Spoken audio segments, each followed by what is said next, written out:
Hello there. If you're watching, this video is on the difference between acceptance and capitulation, or giving up, perhaps, or reducing yourself to the whims of another person or circumstance. So this happens with people often in life, actually, where there's a situation or people or person or circumstances where we're not getting the way that we would prefer. The outcome isn't going as we would prefer it to happen.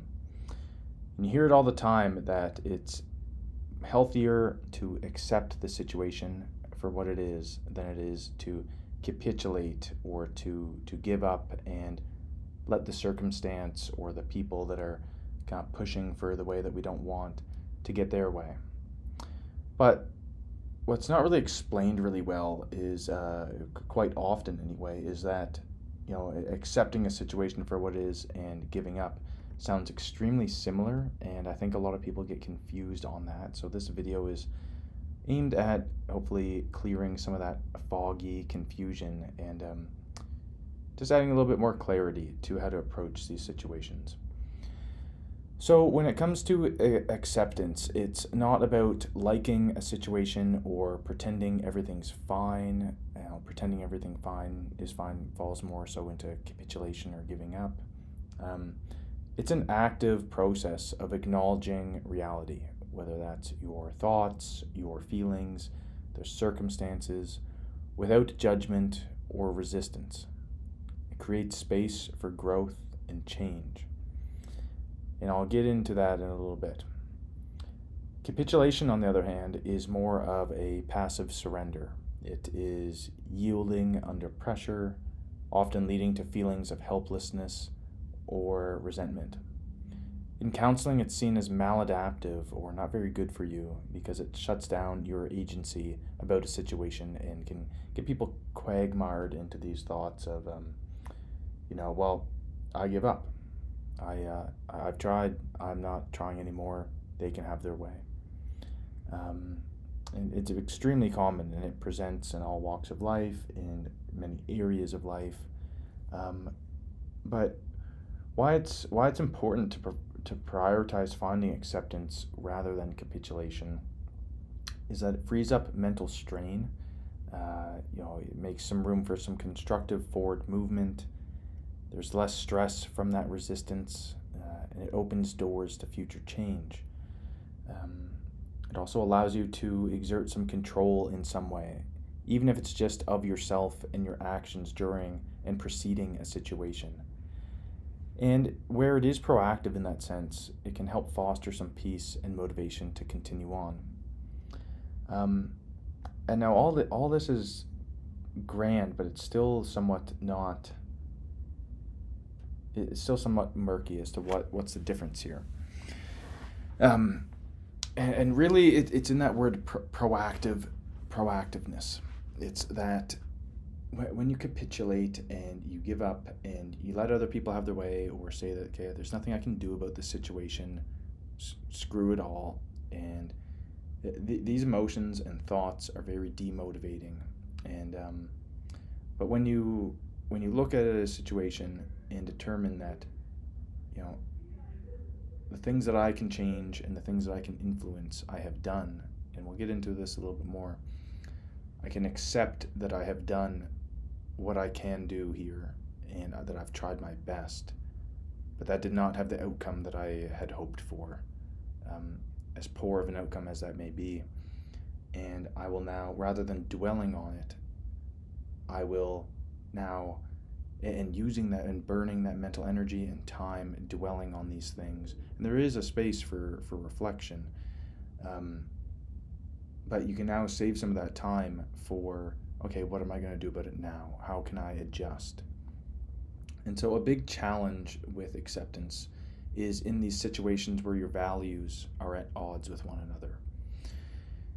So in a given situation, for example, someone who strongly values freedom and the pursuit of their passion, and who also strongly values providing for their family, perhaps. They may find that they struggle to satisfy both of these values at the same time in their current situation. Maybe they were able to do that for a decade, and now new things have happened and they're faced with deciding, do I accept this situation? Do I capitulate? Even though it's a decision that I don't want to do, or don't want to have to make this decision. This situation is thrust upon me by reality. So in these times where values conflict like this is when a person is obligated to make a decision. They must prioritize one of those values over the other for the time being, perhaps. But being careful not to be bogged down with self-defeating thoughts like, because I've chosen providing for my family, I'll never accomplish my dreams. And this would really be where capitulation leads one.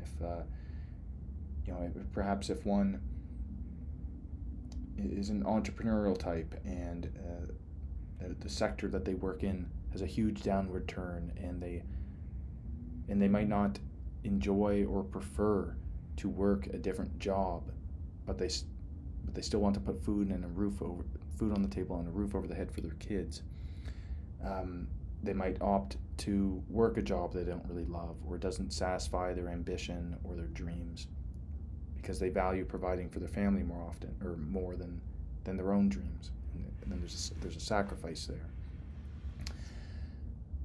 Whereas, and you can get caught in these thoughts where it's, if you go into the situation saying, there's nothing I can do about the economy, the business that I worked for or what have you has shut down, it's beyond my control, I don't get to have my dreams because I've chosen my family. These types of thoughts can build resentment over time, and most people don't want that towards their family, especially if they value providing for their family. Rather, like a more self-helping way of thinking about this would be, and this would be more in line with accepting the situation for what it is. I have done what I can for the time being to influence this situation to satisfy both of my values here. But there doesn't seem to be any way that I can do both right now. I'll prioritize providing for my family and continue to look for ways in which I can also strive towards my dreams. So you can see there that if someone is thinking in that sense, and that they've accepted the situation for what it is, even though these things might be quite negative, they're still feeling negative about it. They're having what I, as a REBT therapist, would consider healthy negative emotions of frustration, of there might be sadness there, some regret, but there's room to do something about it, and there's the potential and the motivation in that statement, in these thoughts. Whereas then the first one might lead to someone, feeling quite resentful about their situation or their family over time. Maybe they'll come to regret even making that decision, because now they despise their life so much at this new job that they work, that, if they've only chosen that, or this decision was almost thrust upon them, that they must provide for their family, then these thoughts can have a way of eating at them and not really motivating them, whereas they just passively accept it, or passively capitulated or surrendered to the circumstances, instead of actively acknowledging the poor circumstances. And there's a very, very thin line of difference here, but it's a lot of it's in your attitude about the situation, the degree to which you believe you can control yourself and your emotions despite external events that are beyond your control. And so that's kind of where we get into some of these considerations with acceptance versus capitulation.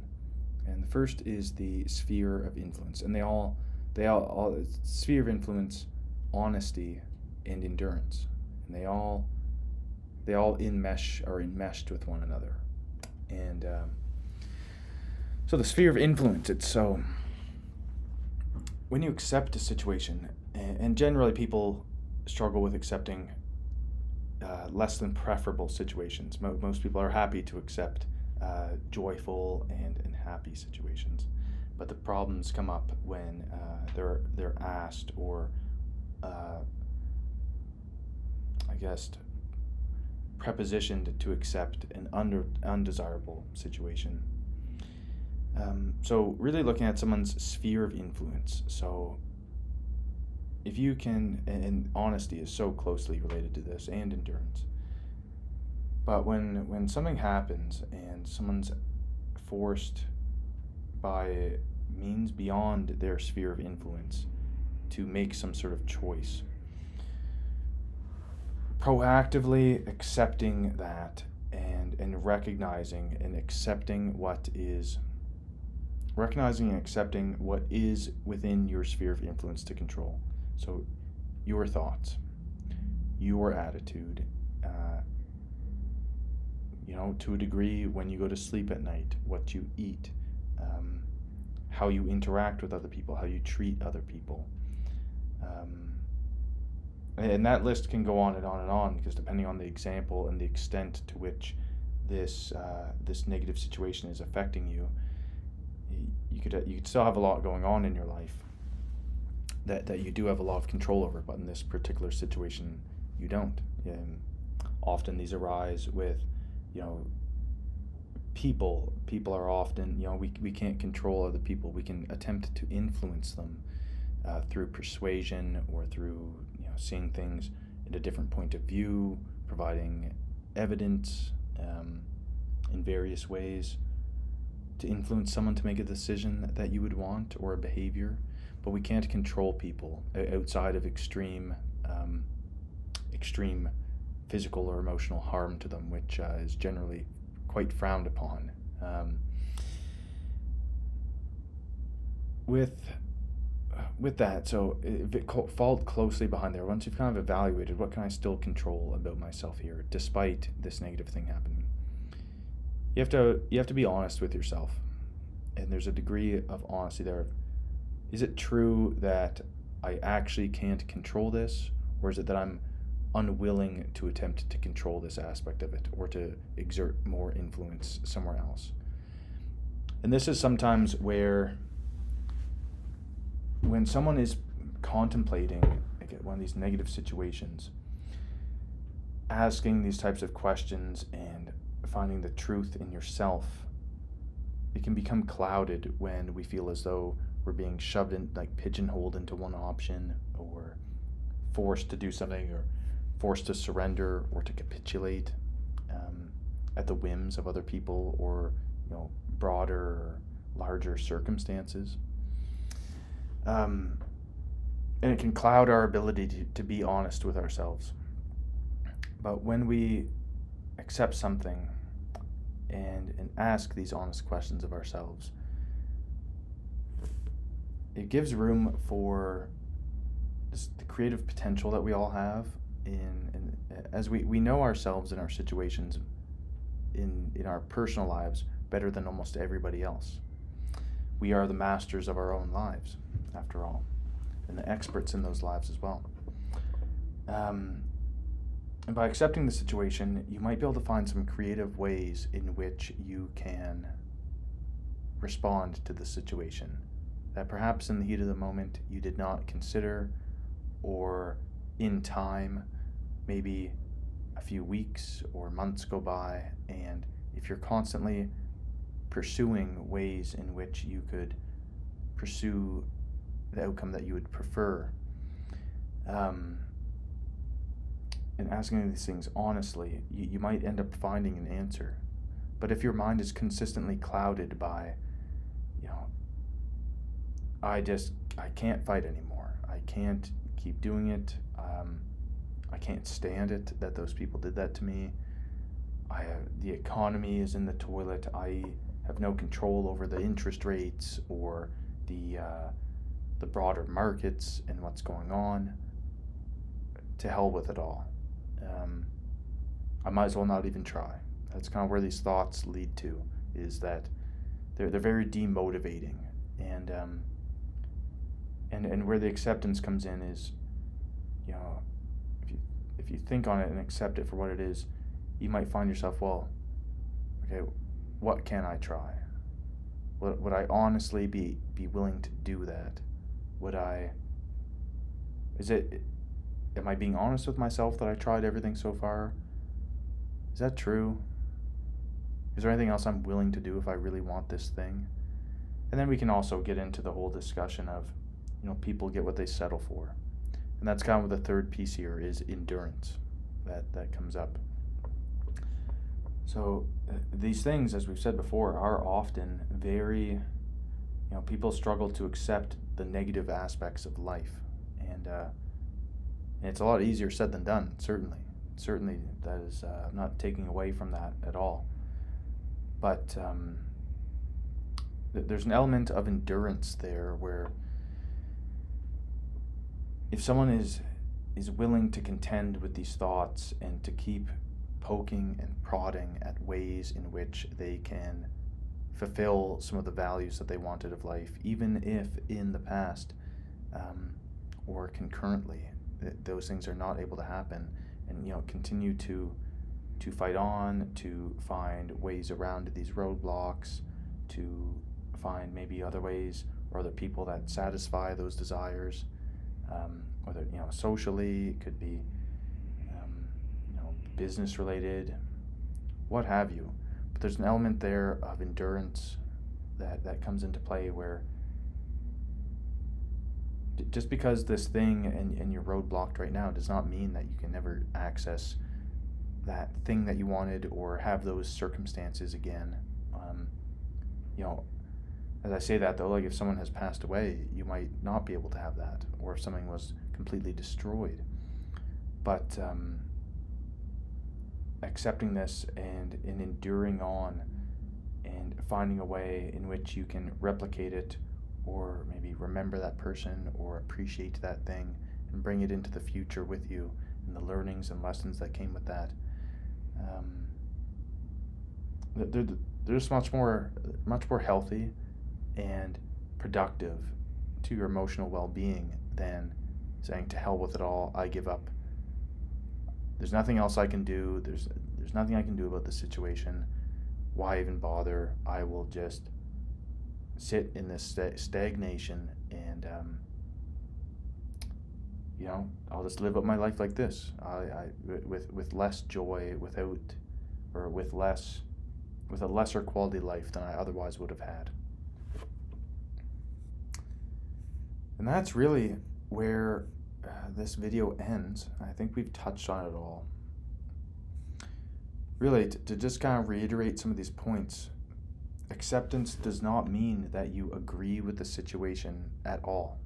It means that you accept your current position, and it's aimed at conserving your emotional health, your energy, such that you can then direct those freed up energies and time to use your creativity to strive towards your goals and values. There's elements there of